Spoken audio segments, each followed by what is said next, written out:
This is a CBS News Detroit update. Good morning, I'm Meredith Bruckner. Here's a look at some of the top stories we're working on for you.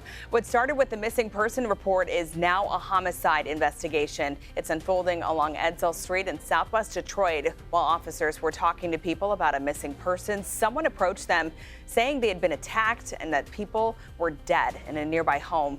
Police found the bodies of 3 men in the basement.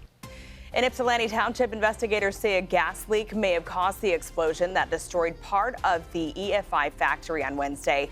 It appears a forklift struck a gas line.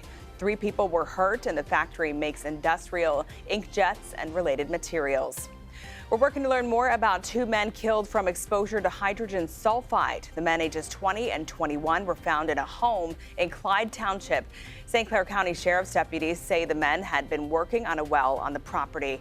Hydrogen sulfide is a colorless, toxic gas. The Department of Justice, meanwhile, is investigating 3 Michigan school districts over gender studies. They're looking into whether the Detroit Public Schools Community District and others in Lansing and Grand Rapids are requiring courses on sexual orientation and gender ideology.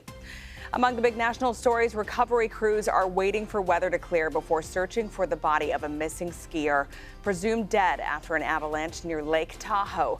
8 other skiers have already been found dead. 6 people in the group survived.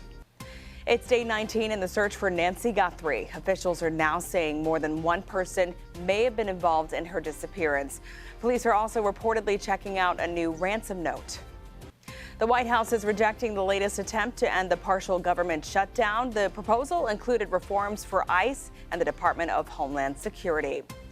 The cleanup, road closures, and investigation continue after a train derailment in Pittsfield Township. 13 cars from the Ann Arbor Railroad Company came off the tracks on Wednesday morning. Edsall Ford High School in Dearborn is closed again today due to flooding from a busted pipe.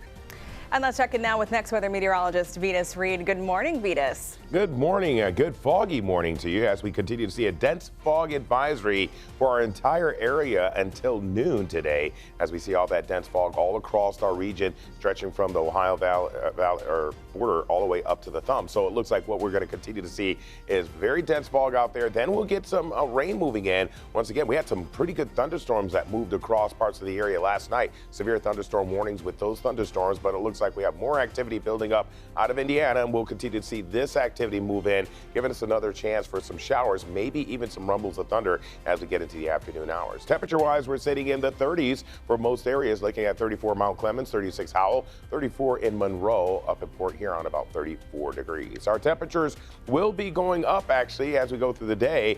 We're looking at temperatures about 42 degrees, and then we're going to see temperatures actually rising overnight and then getting into the upper 40s by early tomorrow morning, but then temperatures will fall through the day and we'll be with some rain in the morning, but it could change to maybe some snowflakes by late afternoon on Friday. Temperatures will continue to drop on down as we go through the weekend, and winter breaks will come back, especially by Sunday, Monday, where we have a chance for more snow showers across the area. So it looks like, once again, that rain will be pushing in as we go through the day, and as we go on the backside of this low, things are going to start to get a little colder. Could we get some snowflakes moving in by Friday afternoon? Quite interesting up and down temperatures and precip.